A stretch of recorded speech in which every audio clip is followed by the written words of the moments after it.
l'idée de cette intervention, c'est comment peut-on construire une berge pour faire face au monde traumatique. Alors, si la métaphore vient d'un texte que j'ai repris je vais la mettre, voilà, non, c'est pas celui-là, c'est après. C'est un texte de Michael White, qui a développé l'approche narrative et qui a beaucoup travaillé avec les traumas, en particulier en Afrique. Et au cours d'un travail avec des équipes sur place, de soignants au Zimbabwe, ils ont trouvé cette image de la métaphore des gens qui tiennent sur la rive pour pouvoir regarder la rivière. Si on veut pouvoir regarder la rivière, en particulier quand la rivière est déchaînée, hein, il y avait la métaphore du tsunami ce matin, on pourrait dire qu'un trauma, c'est comme un tsunami. Et vous êtes pris dans cette rivière qui est déchaînée, dans laquelle il y a des troncs d'arbres, des machines à laver, il y a des pierres, et vous êtes dedans, et ça monte, vous allez couler. Et ce qui est important à se dire, c'est que si on demande à la personne de regarder des cibles, alors qu'il est lui-même dans la rivière, vous allez retraumatiser les gens. Il faut d'abord être en sécurité pour pouvoir regarder, faire face à ces images, vous voyez, dans lesquelles vous êtes pris. Et c'est d'où cette notion de berge, c'est-à-dire monter sur la berge, et comment peut-on construire une berge à partir de laquelle on va pouvoir regarder et être en capacité de faire face au lieu d'être dans l'évitement. Voilà. Et le lien avec évidemment l'intervention précédente, c'est la notion de vie relationnelle qui est centrale. Cette berge, c'est une vie relationnelle vivante dans laquelle vous avez des expériences de sécurité relationnelle qui sont en place et vous pouvez aussi faire l'expérience d'être en lien avec votre propre liberté. Je vais partir. Toc. Alors, ça, c'est Michael White, pour ceux qui ne connaissent pas son visage, et qui a écrit donc un livre majeur qui s'appelle « Carte des pratiques narratives », qui est sorti en France en 2007, qui est pour moi un chef-d'œuvre absolu et dans lequel vous avez un certain nombre de situations cliniques en rapport avec des traumas. Et le dernier livre qui vient de sortir, qui s'appelle « La thérapie narrative avec les enfants et leurs familles », et qui vient de sortir chez Satas, et qui est une très bonne introduction en pédopsychiatrie sur l'approche narrative. Alors, dans un premier temps, je vais essayer de vous développer qu'est-ce que c'est que cette berge, puisque cette berge, c'est le monde de la vie relationnelle, hein, sur lequel on va monter, et de faire la différence entre cette berge et ce qui se passe dans la rivière quand la rivière est déchaînée. Donc, j'ai décrit 3 paysages. Vous avez le paysage qui est tout en bas, qui est la relation à l'autre. Tout en haut, vous avez la relation à soi. Et ce qui organise la relation, c'est le monde intentionnel. C'est ça qui est très important. C'est le monde intentionnel qui organise la vie relationnelle.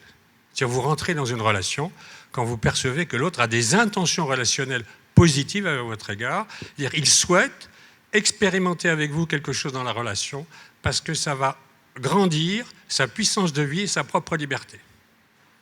Si vous imaginez que l'autre est mal intentionné à votre égard, à partir de ce moment-là, vous allez spontanément éviter la relation.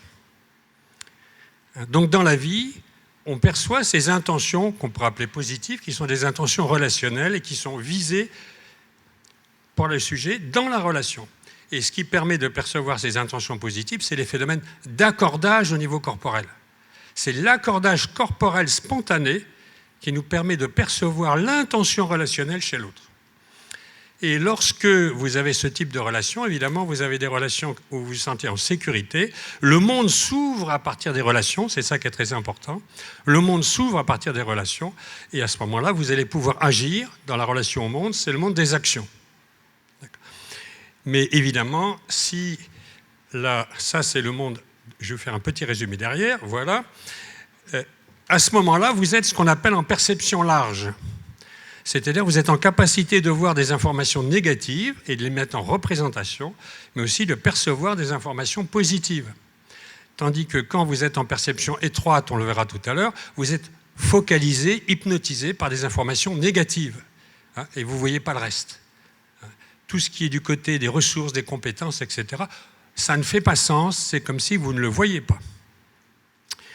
Donc dans ce type de relation, plus je suis en relation avec l'autre, plus je suis en relation avec moi, et plus je suis en relation avec moi, plus je suis en relation avec l'autre. C'est ce qu'on appelle une expérience d'autonomie relationnelle. C'est-à-dire que ce que vous allez percevoir, c'est que lorsque vous faites quelque chose de différent des attentes de l'autre, l'autre, au lieu de vous rejeter, perçoit vos intentions relationnelles dans l'écart que vous avez fait par rapport à la relation. Et ça, c'est vraiment quelque chose de central pour se sentir en sécurité dans une relation, parce qu'à ce moment-là, votre propre créativité peut se développer au sein même de la relation, ce qui permet d'avoir une expérience de liberté dans la relation. Et la dissociation, on le verra tout à l'heure, c'est l'impossibilité d'avoir une expérience de liberté dans une relation humaine. Dans ce type de relation, donc, la perception affective est égale à la perception cognitive et le sens vient du côté de la perception affective. Voilà. Et alors là, je vous ai mis le paysage de la rivière déchaînée, c'est-à-dire le paysage dans le monde traumatique où vous avez une perception étroite, vous avez une absence d'exception, c'est-à-dire qu'il n'y a aucun moment où ça se passe bien. Vous êtes tout le temps dans le tumulte, vous voyez, de la rivière, et vous avez ce qu'on appelle un processus de dissociation. Donc la base du processus dissociatif, c'est la contradiction entre la relation à l'autre et la relation à soi. C'est-à-dire c'est un monde où soit je suis en relation avec l'autre, mais je ne peux pas être en relation avec moi. Donc pour rester en relation avec l'autre, je suis obligé de me sacrifier, de nier ma propre spécificité et ma créativité. Donc à partir de ce moment-là, je vis dans un monde de maltraitance, je ne peux pas être libre dans la relation avec l'autre, ou au contraire, je vais essayer de me dégager de ça, et à ce moment-là, je suis dans un monde de vide où je suis tout seul, et j'ai un vécu abandonnique. Dans ce monde-là, lorsque l'autre réapparaît, c'est ça qui est très important par rapport à la thérapie, il arrive du côté de la rivalité, de la méfiance, de la maltraitance. C'est-à-dire que lorsqu'on commence un travail thérapeutique avec quelqu'un, il nous fait confiance au niveau cognitif, mais au niveau affectif, il nous voit comme quelqu'un qui est dans la méfiance, dans la rivalité, qui est quelqu'un qui est dans la maltraitance. Et ça, c'est vraiment une des difficultés dans la mise en place de la relation au départ. Et les actions, à ce moment-là, sont des actions automatiques. Ce n'est plus en rapport avec la liberté, c'est des actions automatiques. Et pour ce qui est de la relation à soi, j'ai parlé des intentions. Ces intentions, à ce moment-là, sont contraires aux valeurs des gens. Les gens disent, c'est pas ce que je voulais faire. J'aimerais faire ça. Et dès qu'ils font une action, l'action est contraire à ce qu'ils auraient aimé faire. Et nous avons une contradiction entre les actions et les intentions qui qualifie le processus dissociatif. C'est-à-dire, je fais des choses, mais ce n'est pas ce que je voulais faire. Et ce que je voudrais faire au niveau intentionnel, je n'arrive pas à le réaliser en action. Et si je n'arrive pas à le réaliser en action, c'est parce que la relation n'est pas en place. La condition pour qu'une action soit réussie est que cette action ait des effets relationnels qui permettent de mettre en scène et de découvrir et de reconnaître l'intentionnalité de l'action. L'action, c'est lié à la compétence. Vous avez des compétences. Vous allez agir, vous allez réaliser un objectif, c'est une action. Deuxièmement, cette action, elle va avoir des effets relationnels. Et c'est si, à partir de ces effets relationnels, que la subjectivité du sujet, c'est-à-dire son intention d'avoir pris des initiatives pour faire telle action, a du sens ou pas, s'il est reconnu ou pas. Et c'est ça qui n'est pas en place dans les vécus traumatiques. Donc nous sommes en perception étroite. Il y a une contradiction entre la relation à l'autre et la relation à soi. Donc nous avons des relations qui sont insécures avec 3 blocages dissociatifs que nous avons dans la dissociation, c'est-à-dire dans ces blocages dissociatifs, vous n'êtes dans la tête et vous n'êtes pas dans le corps, et ça rumine dans la tête, ça pense à votre place, c'est des pensées automatiques, vous luttez de manière spontanée contre vos ressentis sensoriels, vos émotions se dédoublent, vous êtes non pas simplement dans la colère, mais dans la colère de la colère. Vous êtes dans l'incapacité de percevoir les intentions positives en rapport avec votre colère, par exemple. Et puis, vous avez un 3e blocage dissociatif au niveau idéomoteur, c'est-à-dire que vos gestes sont automatiques. Vous avez des processus d'addiction, je bois, c'est automatique. Je fume, c'est automatique. Je donne des baffes à mon entourage, c'est automatique. J'ai des rituels, c'est automatique. Vous voyez, vous avez une séparation entre l'action, et l'intentionnalité du sujet. Plus je suis... Voilà, ok. Donc ça, c'est la notion de maltraitance et d'abandon. Mais il faut bien comprendre que dans le monde du trauma, ce qui est au centre, c'est le monde abandonnique. C'est-à-dire que vous êtes seul au monde. C'est ça le trauma. Vous êtes seul au monde. Et quand vous êtes seul au monde, toute relation, lorsqu'elle revient, est une relation perçue au niveau affectif comme une relation de maltraitance. C'est-à-dire dans laquelle le sujet ne pourra pas être libre. Faire l'expérience de la liberté et de sa différence dans la relation. Quand vous êtes dans cette perception étroite, je ne perçois que ceux qui sont dans le monde de la survie. Si on vous dit une jeune fille, on va lui dire « mais va pas avec cette personne-là parce qu'elle n'est pas bonne pour toi, va plutôt avec cette autre personne. Cette autre personne, elle est transparente, elle n'existe pas. Je vais être attiré par quelqu'un qui est dans le même monde que moi, avec qui il va y avoir de la résonance. » Évidemment, les personnes avec qui je vais être attiré, c'est des gens qui sont aussi dans ces mondes abandonniques. Voilà, ceux en dehors de ce monde ne sont pas perçus par le sujet. Donc il y a une absence de perception de l'intention relationnelle de l'autre, c'est un positif au sens de relationnel, l'intention vise la relation, et lorsque vous avez ça, quelle que soit l'action, qu'elle soit positive ou négative, l'interprétation est négative. C'est ça qui est très très difficile en thérapie. Imaginez une personne qui a été traumatisée, qui vit dans un trauma. Quelqu'un va être gentil avec cette personne, va lui offrir quelque chose. Elle va être dans la capacité de dire, il y a une intention positive derrière. Il va se dire, l'autre veut me manipuler, il veut me mettre en dette. Oui. Où est-ce qu'il veut en venir? Donc même, vous voyez, une prise d'initiative qui a pour but, de manière sincère et authentique, d'établir la relation, va être interprétée comme un acte manipulatoire. Voilà. Alors, le monde de la vie, évidemment, c'est cette berge qu'on va développer. Tout à l'heure, on va voir le questionnement pour développer la berge. Et le monde de la survie, évidemment, c'est ce monde traumatique dans lequel vous faites un certain nombre d'actions pour éviter de couler. Donc, le travail thérapeutique pour développer la berge, ça va être évidemment de trouver des expériences à l'intérieur de ce monde de la survie, qui est le monde traumatique, pour, à partir de là, pouvoir, quand il y a des moments vivants, des relations qui s'installent, pouvoir travailler ces relations de telle manière qu'on puisse percevoir les intentions positives. Et ensuite, c'est à partir de cette perception des intentions relationnelles que tout va pouvoir changer.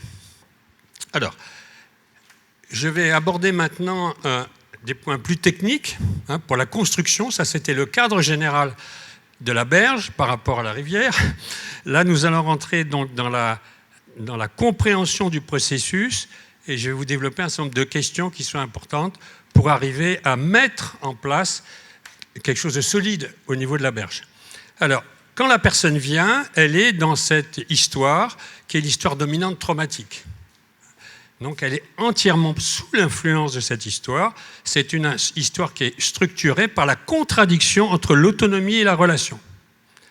Évidemment, c'est un monde que décrit la personne, soit comme un monde de maltraitance, soit comme un monde d'abandon, ce qui crée un double lien, parce que si vous vous occupez des gens, ils pensent que vous les maltraitez, vous faites un pas de recul, ils disent que vous les abandonnez. Et vous êtes tout le temps pris, vous voyez, dans tant que la sécurité relationnelle n'est pas en place. Le but du questionnement, dans un premier temps, on va voir après avoir établi la relation soignante, va être de faire émerger une exception. J'ai marqué « E », c'est pour exception, c'est-à-dire des expériences qui ne sont pas sous le pouvoir direct du trauma. On va chercher des moments où le trauma n'a pas d'influence. Y a-t-il des failles, des moments où le trauma n'a pas d'influence? Et c'est ça que nous allons chercher. Mais la difficulté majeure lorsqu'on travaille avec des traumas complexes, c'est que même lorsqu'on trouve des exceptions, les exceptions sont réavalées par l'histoire dominante. C'est ça qui est terrible. Et là, on va voir comment on va faire pour que cette exception ne soit pas réavalée par l'histoire dominante, parce que c'est son destin tant qu'on est sous le pouvoir de cette histoire. Premier point important, l'histoire traumatique est une histoire qui ne marche qu'avec des actions automatiques. C'est des actions. Il n'y a pas d'intention. Puisqu'il n'y a pas d'autre, vous êtes seul dans le monde. OK ? Et donc, il n'y a pas d'intention en termes affectifs. Vous n'êtes pas touché par l'autre. Parce que vous n'imaginez pas que l'autre puisse être touché par votre vie. Vous pensez que l'autre, il vous voit comme un objet qu'il va utiliser. Même si intellectuellement, il peut penser que vous êtes une bonne personne, au niveau affectif, ce n'est pas ce qu'il pense. Au niveau affectif, vous êtes des monstres. Et ce qu'on vit quand on est dans ce monde-là, c'est exactement le monde des cauchemars. Ce n'est pas faire des cauchemars. La vie du sujet est un cauchemar.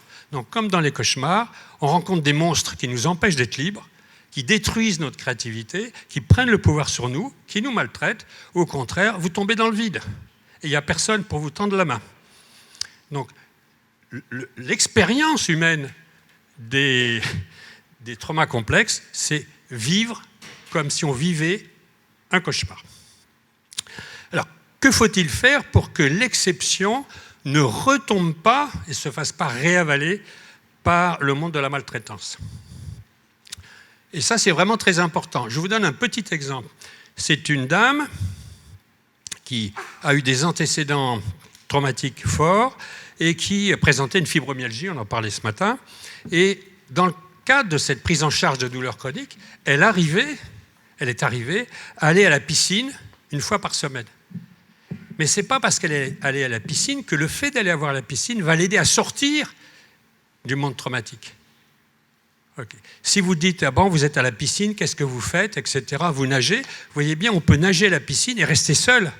Sortir du monde traumatique, c'est avoir une rencontre humaine dans laquelle quelqu'un va être touché par le fait qu'elle puisse aller à la piscine.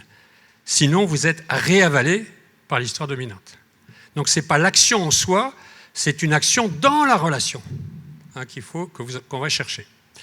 Alors, à droite, j'ai marqué autonomie relationnelle, donc c'est la berge, c'est ce qu'on a vu tout à l'heure avec les trois paysages qui sont l'un en rapport avec l'autre, et les valeurs sur lesquelles on va travailler, parce que l'idée c'est d'avoir des valeurs incarnées, parce que la personne qui est dans un monde traumatique, les valeurs se sont effondrées, les valeurs de liberté, de respect, d'amour, de bienveillance, tout s'est effondré. La personne n'y croit plus. C'est ça évidemment qui est très compliqué, et ce n'est pas simplement en parlant des valeurs, vous voyez, que les valeurs vont revenir. Il faut lui permettre de faire une expérience humaine pour retrouver les traces en rapport avec des valeurs qui ont été présentes dans sa vie. Alors, je dirais juste un mot au niveau des valeurs, mais on reprendra tout à l'heure. Le plus important dans l'expérience des valeurs, c'est d'avoir fait l'expérience d'avoir de la valeur pour quelqu'un dans une relation. C'est la notion d'estime de soi. Tant que vous n'avez pas fait l'expérience que quelqu'un a envie de partager une expérience intime avec vous, parce que partager cette expérience intime avec vous, ça enrichit sa vie et par retour, vous avez de la valeur, tant que vous n'avez pas fait cette expérience, parler des valeurs, ça fait flop. Vous comprenez ça, c'est vraiment un point très important de comprendre le lien entre la notion de valeur et la notion de relation et d'autonomie relationnelle. Donc pour moi, c'est ma manière de penser. Toutes les valeurs ne sont que des formes de l'autonomie relationnelle. Si vous décrivez une valeur, la liberté, le respect, il faut pouvoir traduire cette expérience dans une expérience relationnelle. Les valeurs sont des relations. Si la valeur de liberté pour vous est une valeur, le sujet doit être capable de décrire une relation dans laquelle il est libre. Qu'est-ce que c'est qu'une relation lorsque le sujet est libre? Ça, c'est une valeur de liberté incarnée. Lorsque vous parlez de respect, c'est quoi une relation respectueuse? Quand le respect est présent dans une relation, comment ça se passe pour chacun? Là, vous êtes au niveau de la valeur. Et là, il faut avoir des histoires dans lesquelles la personne va pouvoir raconter des détails et qu'on va lui permettre de revisiter. Voilà. Donc cette histoire alternative, c'est la berge. Et nous allons rentrer dans la berge, donc dans l'histoire alternative, à partir de l'exception, en travaillant l'exception non pas du côté de l'action, mais du côté de l'intention relationnelle. C'est ça le passage. Tant que vous travaillez l'exception du côté de l'action, par exemple, je nage, l'exemple que je vous ai donné tout à l'heure, vous allez vous faire réavaler par l'histoire dominante traumatique, vous allez en sortir qu'à condition que vous allez pouvoir travailler au niveau intentionnel. Alors évidemment, tout le travail qui va être assez subtil, c'est ce lien entre l'intentionnalité et la relation, car la caractéristique de l'intentionnalité, c'est de viser la relation. L'intention vise la relation, alors que les compétences, ça vise un objectif. Et cet objectif a des effets relationnels. Vous comprenez le lien entre ces différents aspects. Voilà. Alors, la relation thérapeutique sécure, qui est la base, hein, je le fais rapidement puisqu'on en a parlé depuis ce matin. On ne peut travailler sur une relation sécure avec les gens qui viennent nous rencontrer que dans la mesure où on arrive à construire nous-mêmes une relation sécure avec les personnes qui viennent nous consulter. Et ça, c'est le plus important. Il ne faut vraiment pas se presser. Okay. Donc la dimension de l'accueil, c'est vraiment très important. Il ne faut pas aller trop vite. Il faut sentir soi-même physiquement qu'on est en lien avec l'autre. Voilà. Deuxième conseil que je vous donne, il ne faut pas s'asseoir en face de la personne, parce que si vous asseyez en face de la personne et vous lui parlez de trauma, le trauma va l'envahir. Donc il faut être légèrement sur le côté et mettre la scène traumatique en position tierce. C'est ce qui fait que vous êtes en relation avec le trauma, mais vous n'êtes pas dans le trauma. Donc cette position physique est très importante dans le travail sur les traumas complexes. La sécurité dans l'espace, hein, donc est-ce qu'on est trop près, trop loin? Oui, c'est toutes ces choses-là qui sont très importantes et à travailler dans l'installation de la relation. Ensuite, quand la relation va commencer à s'installer, il faut poser des questions qui vont développer l'autonomie chez le sujet, puisque quand la relation va s'installer, elle va être perçue au niveau affectif par la personne qui vient vous voir comme une relation de maltraitance dans laquelle il ne peut pas être libre. Donc il est très important de prendre son temps et de poser beaucoup de questions, de demander la permission, de proposer des choix. Oui, tout un tas d'expériences, de reformuler, ou quand la personne dit « j'en ai marre », vous n'allez pas dire « vous en avez marre », mais ce que vous me dites c'est « j'en ai marre ». Okay. Donc tout ce qui va remettre de l'autonomie dans la relation va permettre d'installer le processus d'accordage. Dernier point, au niveau du processus d'accordage, il est très important que, comme on a mis la scène, oui, on a mis une scène traumatique, le rôle du thérapeute, c'est aussi d'être en capacité de percevoir les effets de ce type de vécu abandonnique ou de maltraitance sur lui, pour qu'il puisse avoir un processus d'empathie et d'accordage. Sinon, la personne va nous percevoir comme quelqu'un qui est un expert, qui n'est pas touché, qui est indifférent. Et si elle nous perçoit comme indifférent, eh bien, ça confirme le fait qu'elle est dans un monde abandonné, qu'elle est seule au monde, et qu'elle ne rencontrera jamais personne, et que le monde humain n'existe pas, que le lien humain n'existe pas. Que tout ça, c'est des paroles. Voilà. Donc je parle beaucoup en termes de monde traumatique, c'est le monde qu'on met là, dans lequel tous les traumas vont se mettre ensemble. Voilà. Et il est très important, non pas de questionner sur le monde traumatique, mais sur les effets de ce monde dans la vie du sujet. Donc, ne posez pas de questions. Plus vous posez des questions sur le trauma, plus vous aggravez. C'est comme si vous rentrez dans la rivière déchaînée.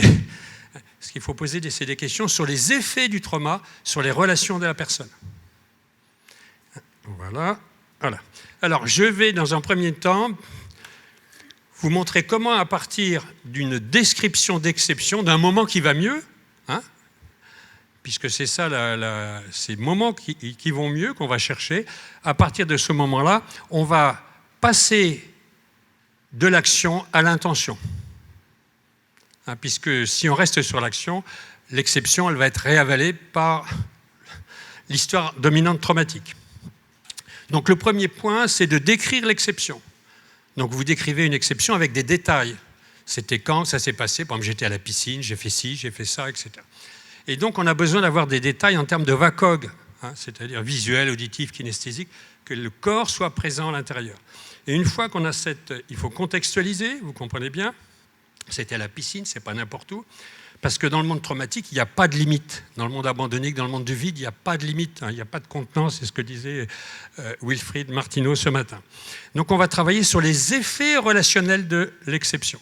Ça, c'est très important. Quand l'exception est là, quels sont les effets sur vos relations avec les autres, qu'est-ce que ça vous permet de faire en termes d'action et quelles que ces actions ont comme effet sur les autres quand ils vous voient faire ces actions. Donc ce qui est très important, c'est de travailler sur les effets relationnels de l'exception, puisque là on est en train de préparer le travail sur l'intentionnalité et que l'intention vise la relation. S'il n'y a pas de relation, votre intention va tomber à plat. Donc vous voyez, c'est une préparation du travail sur l'intentionnalité. Deuxièmement, on va nommer l'exception. Et cette nomination est très importante car c'est le nom de l'histoire alternative que nous avons vu tout à l'heure. C'est le nouveau nom, comme le trauma, le nom du trauma, c'est un sans nom, on pourrait dire, mais c'est un monde atroce, tandis que là, on va nommer ce nouveau monde. Mais on va nommer ce nouveau monde à partir de la nomination de l'exception au départ. Et quand vous nommez, vous introduisez une dimension intentionnelle.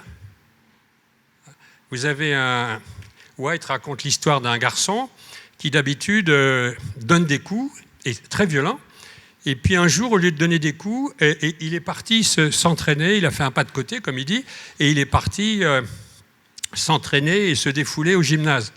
Et White lui dit, est-ce que faire un pas de côté, c'est le nom qu'on pourrait donner à ce que vous avez fait? Vous voyez, si je fais un pas de côté, c'est une action automatique, ça vous va?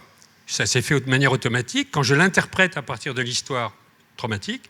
Mais si je fais ça du côté de la nomination, si c'est un nom, que la personne dit oui, c'est un nom qu'on pourrait donner à ça, ça veut dire qu'il a une intention de faire le pas de côté. Vous voyez la différence? C'est dans ces petites différences-là que va se jouer le travail sur l'exception et la possibilité de construire la berge. Voilà. Donc une fois que vous avez nommé cette exception, mettons faire un pas de côté, eh bien, je vais dire quand est-ce que cette histoire, faire un pas de côté, a commencé dans votre vie?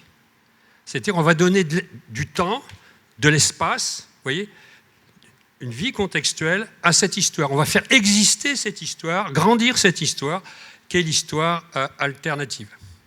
Quand c'est qu'elle a commencé, et on va chercher, quand elle a commencé, des exceptions antérieures. Voilà, et on va pouvoir travailler sur le contexte où ça s'est passé à ce moment-là, comment vous avez fait pour faire ça, quelles sont les étapes préparatoires, qui a vu ça, comment ça s'est passé, quels sont les effets. Vous voyez, vous allez donner de plus en plus de pouvoir à cette histoire alternative qui est sur la berge. Ensuite, vous allez travailler sur le contexte qui a permis cette exception antérieure, et en particulier sur le contexte relationnel. Sur lequel il est important de travailler. Voilà, je vais avancer un peu. Voilà. Et je vais renforcer cette dimension relationnelle, ensuite, par la suite, en disant à la personne qui ne serait pas surpris d'entendre que vous avez été capable, malgré ce que vous vivez, de faire ça. Comme par rapport à la fibromyalgie, je dirais, qui ne serait pas surpris que, malgré la fibromyalgie, malgré vos douleurs, vous avez été capable d'aller à la piscine. Et là, il y a quelqu'un qui va arriver, qui va pouvoir dire, témoigner, c'est une position de témoin, de dire, cette personne-là, peut-être, elle pourrait témoigner que j'étais capable de faire ça. Et vous allez poser évidemment des questions du style, quelle histoire cette personne pourrait raconter qui montrerait qu'elle n'est pas surprise, que malgré la douleur, vous avez été capable d'aller à la piscine. Vous voyez, c'est tout un tas d'enchaînements en termes de questions qui vous permettent de dérouler la manière dont vous allez construire le passage de l'action à l'intention, c'est-à-dire un processus de réassociation. Ensuite, une fois que là-dessus, nous allons évidemment une nouvelle relation. Vous avez vu que la nomination, c'est une relation. Vous avez vu qu'au début, on a travaillé sur les effets relationnels de l'exception. Et donc, on demande, comme on a enrichi la relation, si la personne veut renommer l'histoire dans laquelle elle est ou si elle garde le nom précédent. Alors maintenant, donc on a développé, vous voyez, la mise en place de relations à partir de l'action pour préparer le travail intentionnel. Et maintenant, je vais poser comme question, puis, lorsqu'on va passer à l'histoire alternative, quelle était votre intention quand vous avez pris l'initiative de faire ça? Je peux poser la question, quelle était votre intention quand? Que parce que j'ai déjà préparé un travail au niveau relationnel et intentionnel. Sinon, la personne est dans l'incapacité de vous le dire. Et rappelez-vous que le sujet est du côté de l'intentionnalité, et l'intentionnalité, c'est le monde affectif. L'intentionnalité relationnelle, c'est de l'affect. C'est justement ce qui n'est pas pris en compte dans les processus et qui est rejeté dans les processus dissociatifs. Une fois que j'ai l'intention, après, je vais passer à la valeur. Donc la différence, c'est qu'une intention, ça prend la forme d'une valeur et le nom d'une valeur. Mon intention, par exemple, c'est d'être libre. C'est pour ça que j'étais à la piscine. Donc ça prend la valeur. on a l'impression que c'est une valeur, mais là, on n'est qu'au niveau intentionnel. Je ne serai au niveau de la valeur que quand je peux décrire des relations dans lesquelles je suis libre et l'autre est libre aussi de manière réciproque. Vous avez une réciprocité intentionnelle partagée. Donc, ce n'est pas une question d'intentionnalité. Tant que vous n'avez pas une intentionnalité partagée, la valeur n'est pas là. Deuxième point qui me paraît important au niveau de cette valeur, c'est de comprendre que cette valeur, ce n'est pas simplement pour le sujet, ou cette intention pour le sujet est importante, mais c'est importante pour tout un chacun. Puisque ce qui a été détruit, ce n'est pas le lien du sujet avec l'autre, c'est tout lien possible du sujet avec l'autre. Et ils pensent que les autres aussi vivent dans des mondes de semblants et qu'en vrai, rien n'est vrai dans le monde. Il n'y a pas qu'eux qui sont... C'est pour tout le monde. C'est ça le monde du trauma complexe. Voilà. Le point qui va être important, ça va être qui pourrait partager cette valeur? Qui ne serait pas étonné que cette intention est présente? Donc il faut poser cette question qui, aussi bien au niveau de l'intentionnalité qu'au niveau de la valeur, là je l'ai mis au niveau de la valeur, parce que c'est à partir de ce moment-là, tant que vous n'avez pas un tiers qui valide et qui témoigne qu'il est touché par votre intentionnalité, vous êtes récupéré par le monde du trauma. Il n'y a qu'à partir du moment où il y a un tiers qui va venir comme témoin de votre intentionnalité et de cette valeur que le sujet va pouvoir monter sur la berge. Sinon, il retombe à l'eau. Okay, voilà. Et donc, une fois qu'on a le tiers qui arrive, on déroule un certain nombre de questions qu'a développé White dans des cartes qu'il appelle le remembering, en particulier en demandant qu'est-ce que cette personne raconterait comme histoire qui montrerait qu'elle n'est pas surprise que cette intention est fondamentale pour vous. Donc on a besoin d'avoir des histoires. Et quand ces histoires arrivent, il est très important que les gens les vivent dans le présent et dans leur corps. Donc on peut faire des mouvements alternatifs à ce moment-là. On fait des ancrages, vous voyez, de ressources et de compétences chez le sujet. Okay ? Et dans ce travail-là, on va faire aussi un travail où la personne elle-même va avoir des effets, la manière dont elle agit, on le verra tout à l'heure, va renforcer les valeurs de cette personne ressource qui est en position de témoignage. Voilà, donc une fois qu'on est au niveau de la valeur, on va passer à un niveau un peu plus éloigné encore, qui est la notion de projet de vie. Okay. Pour passer de l'un à l'autre, on va demander qui partage les valeurs, vous voyez, pour aller vers le monde. Si cette valeur, par exemple, si on est avec quelqu'un qui a eu des abus sexuels ou un inceste, on pourrait dire, si cette valeur était présente dans les relations familiales, qu'est-ce que ça changerait pour les filles? Vous comprenez? Et donc, ça crée de l'espoir. On va poser des questions. Quand dans votre vie, vous avez déjà fait savoir que cette valeur était quelque chose d'important? Vous avez montré que cette valeur était déjà d'important. Donc, la personne va se repositionner de manière active par rapport à la valeur. Elle va retrouver dans son passé des moments où elle était active. Voilà. Une fois qu'on a ce projet de vie, on va le nommer. Donc le projet de vie, ça veut dire simplement, si vous regardez votre vie à la fin de votre vie, vous regardez votre vie, vous allez vous dire, ah ben, est-ce que ma vie a eu du sens ou pas? Est-ce que ce que j'ai créé dans ma vie, ça tient la route ou pas? Et c'est ce qu'on appelle un projet de vie. Et donc le projet de vie, c'est vraiment quelque chose de très simple. C'est par exemple rendre le monde meilleur. Vous voyez, et c'est une vision dans laquelle toutes les valeurs auxquelles vous êtes attachés trouvent leur place. Voilà. Ensuite, nous allons travailler sur la remise en place, puisque le monde traumatique, c'est un monde éclaté à l'intérieur. Donc il va falloir remettre ce projet de vie au centre du processus. Et donc je vais poser comme question, dans votre vie, quand ce projet de vie a commencé à être actif, quand c'est que vous êtes rendu compte que c'était quelque chose d'important, quand c'est qu'il a commencé à prendre forme, souvent au début de l'adolescence. Et là, vous allez avoir des histoires qui vont arriver.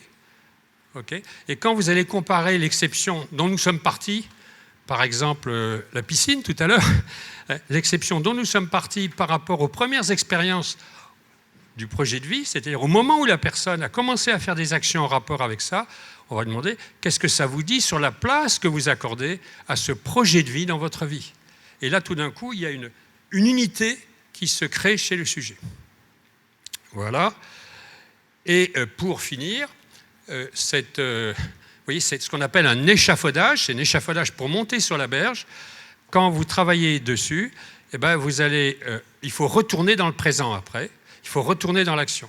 Donc vous allez poser comme question, si vous restez connecté à ce projet de vie dans les semaines qui viennent, qu'est-ce que vous voyez faire ? Quelle est la première chose que vous pourriez faire ? Et vous allez faire décrire ce que pourrait faire la personne. Si vous sentez que le premier pas, ça va être difficile, puisque les personnes risquent de vous dire « je pourrais faire ça, mais ça va demander l'accord d'autres », vous dire « qu'est-ce que vous pourriez faire d'autre, si ce n'est pas possible, pour rester connecté avec votre projet de vie ». La fin de toutes ces... C'est une fois qu'on est sur la berge, c'est de pouvoir marcher et d'être actif sur la berge. Ce n'est pas simplement d'être monté dessus. Donc l'idée, c'est retrouver l'action, la relation et l'intentionnalité lorsque vous êtes sur la berge. Et vous ne travaillerez, c'est ça un peu l'approche narrative, vous allez retravailler les vécus traumatiques qu'une fois que vous êtes sur la berge. Et donc ce sera une troisième étape, c'est de retravailler, désensibiliser ce qui revient, décontaminer les relations toxiques qui sont toujours présentes. Je vous ai... Pas de minute, c'est bon. Je vais vous... maintenant vous parler de situations concrètes. C'est comment peut-on rentrer dans l'exception ? Vous voyez, quand vous êtes dans cette exception que je vous ai décrite et la manière dont je vous ai montré comment, à partir de l'exception, on va vers l'intention et les valeurs, ce qui a été détruit par le trauma, surtout dans les traumas complexes. Donc, on peut partir d'une action automatique. Donc, je vous ai mis l'exemple de l'inceste. Je vais vous donner quelques exemples cliniques par rapport à ça. Premier exemple de l'inceste, et ensuite, on travaillera sur les émotions automatiques, en particulier la question de la honte, de la colère, etc. Pour avoir accès, justement, à la berge. Si une jeune femme a vécu et a souffert d'une expérience d'inceste, donc on pourrait dire qu'elle a été abandonnée par sa mère, elle est tombée sur un père maltraitant, vous voyez. D'un côté, quelqu'un l'a abandonnée, et de l'autre côté, quelqu'un la maltraite. C'est le processus dissociatif. Il y a des actions automatiques, c'est ce qu'on a vu tout à l'heure. Et même la personne, dans la manière d'agir, elle va faire des actions, mais elle n'a pas l'impression qu'il y a une intention derrière ces actions, puisque le sujet et la relation sont détruites. Par exemple, on va commencer à travailler sur, non pas l'inceste, mais sur ce que tout à l'heure Alan Watt appelait les effets de résistance, c'est-à-dire qu'est-ce que vous avez fait de différent dans la relation avec votre père suite à la présence de cet inceste. Elle pourrait dire, par exemple, j'ai fermé la salle de bain à clé. J'ai tourné la fermeture de la salle de bain. Si mon père me propose d'aller me promener à la campagne avec lui, je refuse d'y aller. Je mets de la distance avec mon père. Oui. Mais toutes ces actions sont vécues, quand ils sont interprétés à partir de l'histoire dominante, comme des actions automatiques, qui n'ont pas de sens. Vous comprenez ? Ok. Et tout le travail, c'est derrière ces actions automatiques de faire percevoir les intentions qui sont derrière. Okay. Et donc en narratif, on a ce qu'on appelle la carte de l'absent implicite comme action, qui a pour but de percevoir derrière ces actions automatiques quelles sont les intentions qui sont derrière, c'est-à-dire quelles sont les valeurs blessées qui sont derrière. Si finalement j'ai fermé ça, c'est une manière de dire non à quelque chose. Vous voyez ? Et donc je vais dire non à relation de pouvoir, relation de maltraitance, tout ce qu'on a pu dire tout à l'heure. Et donc c'est dire oui à quelque chose. Et donc tout le travail, c'est d'amener la personne à pouvoir percevoir ce oui dans le corps et dans l'affect, et pas simplement dans la tête. C'est pour ça qu'à partir de là, on va aller jusqu'aux valeurs, puisque les valeurs sont dans l'affect et sont dans le corps. Donc ça, c'est le premier point. Comment je pourrais travailler, vous voyez, simplement avec du côté positif. C'est une exception, ça. Mais vous voyez, c'est une exception. J'ai fait ça, j'ai dit non pour aller là-bas, mais si j'interprète l'exception du côté de l'action, ça va rester une action automatique et ça va disparaître. Et c'est son destin. Parce que malgré qu'elle ait fait ça, elle n'a pas conscience que ça a vraiment du sens, puisque les situations ont toujours continué. Ça vous va ? Deuxièmement, on va poser des questions, telles que je vous ai montrées tout à l'heure, pour aller vers l'intentionnalité. C'est les questions que je vous ai présentées précédemment. Question suivante. Cette personne peut être amenée à se scarifier.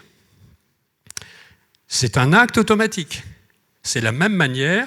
La scarification, c'est un acte automatique. Ce qu'on va essayer de percevoir, c'est quelle est l'intention qui est derrière. C'est parce que je ne suis pas d'accord avec ce qui est en train de se passer que je me scarifie. Et donc, avec quoi je ne suis pas d'accord? Je ne suis pas d'accord avec la maltraitance. Et ça veut dire quoi? Ça veut dire que je suis d'accord avec le respect, par exemple. Et donc, qu'est-ce qui fait que le respect, pour vous, c'est quelque chose d'important dans votre vie? Ou est-ce que ça commence à être important? Racontez-moi des histoires qui me permettent de comprendre que le respect est quelque chose qui vous touche. Vous voyez bien comment vous basculez d'une action automatique vers une intention. Quand la jeune fille a été abusée, il est évident qu'elle n'a pas participé comme si c'était une relation d'amour. Elle regardait le plafond, elle était ailleurs, elle tournait le dos. Vous voyez, il y a tout un tas de petits signes, mais qui ne sont pas interprétés comme faisant sens. Donc, posez la question, qu'est-ce que votre père aurait dû voir qui montrait que vous n'étiez pas d'accord? Par exemple, je regardais le plafond. Et la question, c'est, quelle est l'intention quand la personne regarde le plafond? Ce n'est pas regarder le plafond, c'est l'intention qui est derrière. En faisant ça, je dis non à quelque chose et je dis oui à autre chose. Et c'est à partir de ce moment-là que vous allez basculer vers la berge, qui est la condition pour ensuite faire le processus de désensibilisation qui va rester. Voilà, donc je vous ai donné l'exemple pour l'action automatique de l'inceste.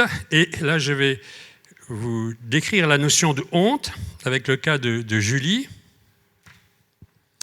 Voilà, hop.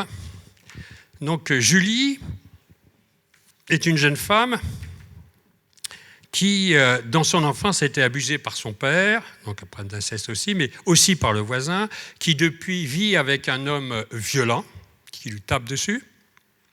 Et donc ce qu'il faut bien saisir, c'est qu'évidemment, comme elle vit dans un monde qui est un monde de vide et de maltraitance, c'est dans le monde maltraitance-abandon qu'elle vit, elle a été attirée par quelqu'un qui vit dans le même monde qu'elle.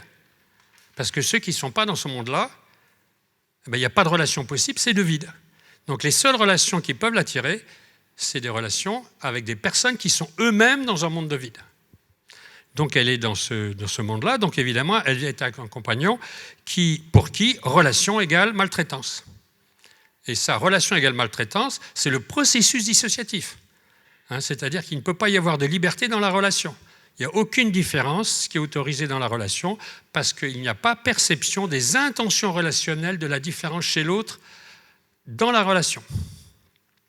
On a des phénomènes elle se coupait, phlébotomie, et quand White, c'est un cas de Michael White, c'est pour ça que je vous l'ai mis, Michael White, à un moment donné, va lui dire, ça faisait 3/4 d'heure que la consultation avait commencé, et il lui dit, et il y a d'autres choses, vous voyez, donc elle débitait tout un tas d'informations extrêmement négatives, et puis elle dit, il y a pire, il y a 9 mois, ou 8 ou 9 mois, j'étais en train de me promener dans la rue, et qu'est-ce qui s'est passé à ce moment-là?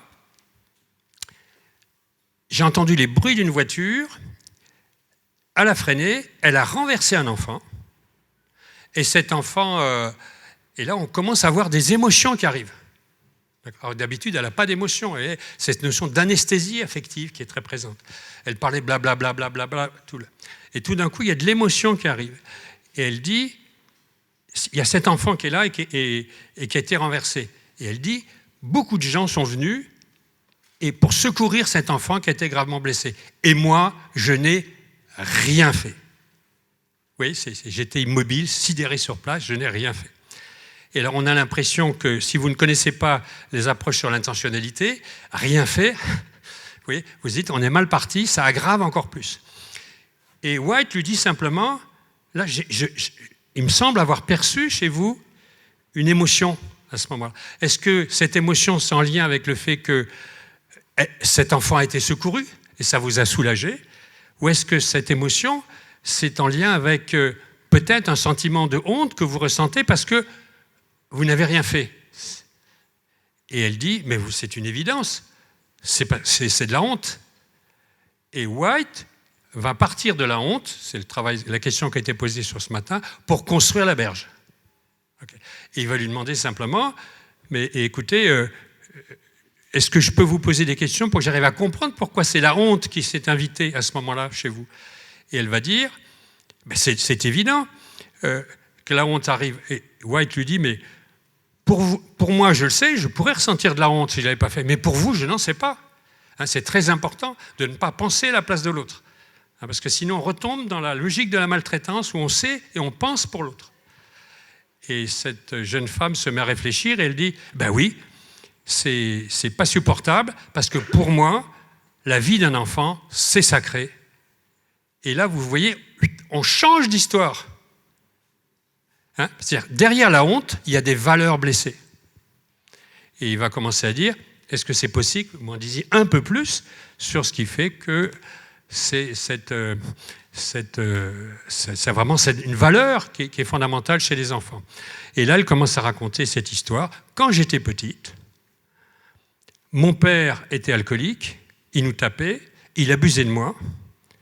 Okay, et j'observais toujours, quand ça commençait à déraper, oui, papa boit, et à ce moment-là, elle avait un petit frère et une petite sœur, Julie, et elle les amenait dans un bois qui était à côté, où elle avait créé une cachette, elle avait amené des jeux, elle avait amené de la nourriture pour que ses frères et sœurs soient protégés. Donc il y avait une intentionnalité de protection, vous comprenez, avec une prise d'initiative. Tandis que dans le trauma, vous vivez toujours que vous êtes passif. Et ce que montre White, et ce qui est très important, c'est qu'on est toujours actif, même si c'est des fines traces. Et grâce à la compréhension du phénomène que derrière la honte, c'est-à-dire une émotion, vous voyez, que la personne n'arrive pas à intégrer, c'est ça la honte, c'est une émotion qu'elle ne peut pas intégrer, vous avez une valeur blessée, derrière cette valeur blessée, vous avez des expériences qui ont de la valeur. Donc elle va décrire ces expériences. Évidemment, ce qui est très intéressant, c'est quand vous refaites venir à la surface de la conscience ces expériences ressources où la personne a pris des initiatives en rapport avec ses valeurs préférées, il faut permettre d'ancrer, oui, en faisant du tapping, en faisant des mots alternatifs, en faisant des séances d'hypnose, d'amener la personne à rentrer à l'intérieur de cette expérience pour se reconnecter à ce qui est vivant chez elle. Deuxième point suivant, qui est en lien avec cette expérience, White avait fait cet entretien avec Julie en présence des deux éducatrices qu'il avait amenées. Et ce qui est important, c'est qu'ensuite de pouvoir utiliser les éducatrices non pas comme une observation neutre, mais comme une observation en termes affectifs et bienveillante. Okay. C'est-à-dire dans une position de témoignage. Et il a demandé ensuite à ces deux éducatrices qui avaient assisté à l'entretien, dans les mots que vient de dire Julie, quels sont les mots qui vous ont touché affectivement? Qu'est-ce qui a résonné au niveau affectif pour vous? Et les deux ont pu dire, c'est quand elle a parlé des enfants. Ça nous a beaucoup touchés. Il y en a une qui dit, finalement, je me suis rendu compte que mes enfants, ça a énormément de valeur pour moi, okay, alors que je l'ai négligé. Et ça m'a amené aussi à prendre des initiatives. J'ai envie maintenant, dans l'avenir, de prendre des initiatives de toutes les personnes bienveillantes qui sont occupées de moi quand j'étais jeune, en tant qu'enfant, qui m'ont reconnu et qui m'ont protégé en tant qu'enfant. Okay. Et puis, l'autre éducatrice, de la même manière, va faire ressortir, pour elle, le fait de s'être resensibilisée à l'importance de la relation humaine et au respect des enfants. Et White, ensuite, va repasser la parole à Julie après ce témoignage. Il dit, quel effet ça a sur vous d'entendre ce témoignage? Quelle est la résonance que vous... Et vous vous rendez compte qu'elle vient de faire l'expérience, alors qu'elle croyait qu'elle n'avait pas de valeur, d'avoir enrichi la vie des éducatrices qui sont venues témoigner de ce qu'elles ont vécu dans l'interrelation avec elle lorsqu'elle parlait de son vécu traumatique. Vous voyez bien le niveau de réintégration de la valeur et donc de la vie pour le sujet. Voilà. Alors, je vais ensuite faire un petit point. Voilà. Voilà. On va reprendre. C'est bon? Alors, juste pour dire que dans les traumas complexes, je vais reprendre le point de départ. Dans les traumas complexes, ce sont des traumas, évidemment, il y a une dimension identitaire. C'est-à-dire c'est souvent des gens, au départ, comme on disait, qui ont des troubles de l'attachement, c'est-à-dire qu'ils n'ont pas de lien sécure. Okay. La notion de sécurité relationnelle, c'est la même chose, en narratif, que quelqu'un qui partage vos valeurs préférées. Nous allons créer et retrouver, grâce au travail sur les valeurs, des gens qui vont pouvoir arriver comme témoins en termes intentionnels et en termes de valeurs. Et c'est ces gens-là qui vont d'abord redevenir des personnes ressources, des personnes sécures, sur lesquelles on va pouvoir s'appuyer. Ce qu'on cherche, ce n'est pas un lieu sécure, d'abord, c'est une relation qui soit sécure. Okay. Et quand on va retravailler par la suite les relations avec les gens qui nous ont maltraités, qui est l'étape 3, que je n'ai pas développée là, mais qui est l'étape d'après, c'est on va pouvoir regarder les gens qui vous ont maltraité avec les yeux de la personne sécure, de la personne qui partage vos valeurs. Je vous donne un exemple. Je suis avec un homme, cet homme, dans son enfance, a été très maltraité, battu, etc., par un père assez pervers, et pas protégé par sa maman. Et quand ce père se déchaînait, il allait se protéger, se réfugier chez une des voisines du dessus, dans l'immeuble, qui lui préparait du chocolat chaud, qui lui préparait Et il a revécu ça de l'intérieur, ces expériences qu'il a pu... Oui, c'est des expériences de quelqu'un qui va partager ses valeurs. Et quand il est en relation avec cette dame-là, je lui ai demandé de qualifier quel était le regard que cette personne portait sur lui.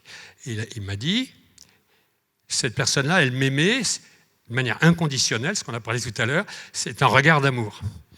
Et par la suite, lorsqu'on a fait le travail sur la relation avec son père, je lui ai dit, et maintenant, si vous regardez votre père avec les yeux d'amour de cette dame, qu'est-ce que vous voyez? Oui, l'idée, c'est d'arriver à différencier l'action négative de l'intention relationnelle. Quand l'action négative est immense, elle détruit l'intention relationnelle, on ne l'aperçoit plus, et le père est réduit à être un monstre. Mais si le père est un monstre, le fils est un fils de monstre. Vous comprenez bien la logique. Pour pouvoir se libérer de ce père qui est un monstre, il faut être en capacité de faire un pas de côté et de différencier le comportement monstrueux des intentions relationnelles du père. Tant que vous n'avez pas fait ce travail, eh bien vous allez retourner, on pourrait dire, dans l'histoire dominante. Donc ça, c'est la troisième partie. Une fois que l'on travaille sur les abuseurs, quand on est sur la berge. L'étape d'avant, c'était de construire la berge. Voilà. Donc les traumas complexes, c'est une absence de relations sécures et les gens vivent dans un monde abandonnique et dans lequel toutes les relations sont des relations de maltraitance. Il y a une insuffisance, le lieu sécure est insuffisant puisque souvent il y a un évitement et les gens se disent « je me sens en sécurité à tel endroit », mais cet endroit-là, c'est un lieu d'évitement, oui, où on est loin des monstres, mais on est tout seul. Et rapidement, dans ce lieu sécure, il y a des angoisses de mort qui vont arriver, puisque la vie est relationnelle par essence. Quand vous n'avez pas de relation, vous avez des angoisses de mort. Construire la berge, indispensable. Vous voyez, si vous allez trop rapidement, vous allez retraumatiser les personnes.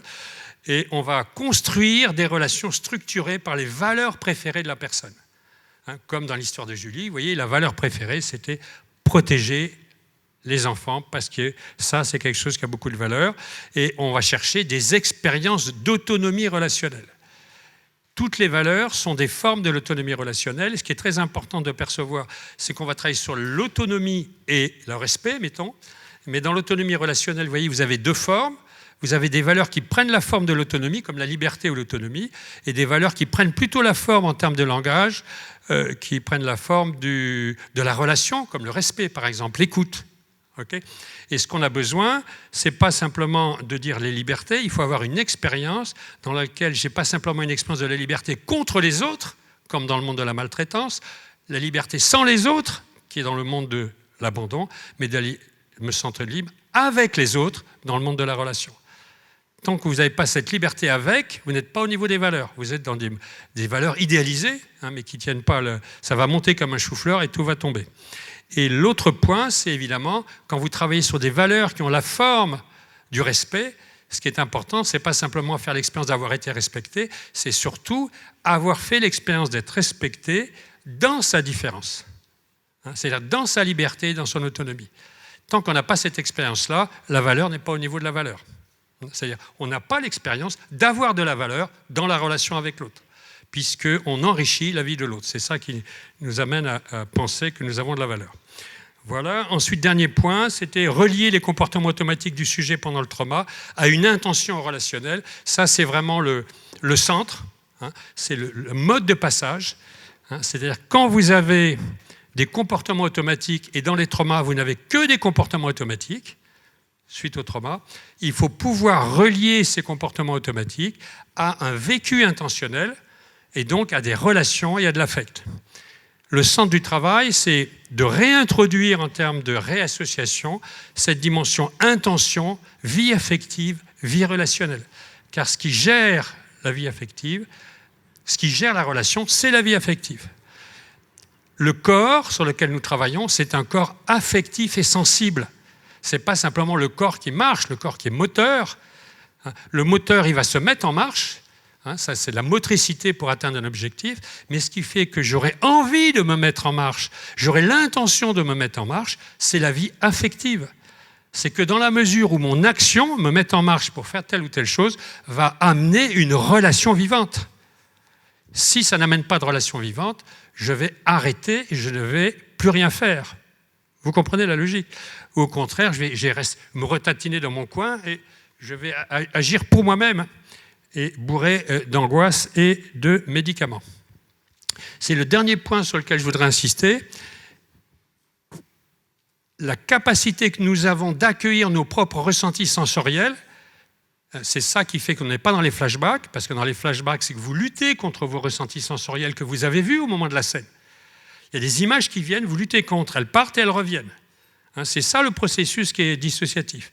Vous avez des émotions, vous ressentez par exemple de la colère à l'intérieur de vous-même, vous avez des relations dans votre corps, vous luttez contre ces ressentis sensoriels pour le faire partir. Ça part et ça revient. Et vous passez de la colère à la colère de la colère. Et c'est ça la colère automatique où vous ne percevez plus l'intention derrière la colère. Et tout le travail, c'est de faire émerger cette intentionnalité. OK ? Donc je finis. Ce qui va nous permettre d'être en capacité de sortir de ce rejet, mais de pouvoir accueillir mes ressentis sensoriels et pas repartir dans des déclencheurs automatiques, c'est la capacité de mettre en place ce vécu intentionnel et relationnel, la berge, car l'affect est la condition épistémologique à partir de laquelle nous sommes en capacité d'accueillir nos ressentis sensoriels. Si la vie affective n'est pas en place, on ne peut pas accueillir nos ressentis sensoriels. C'est pour ça qu'on est anesthésié. Je vous remercie.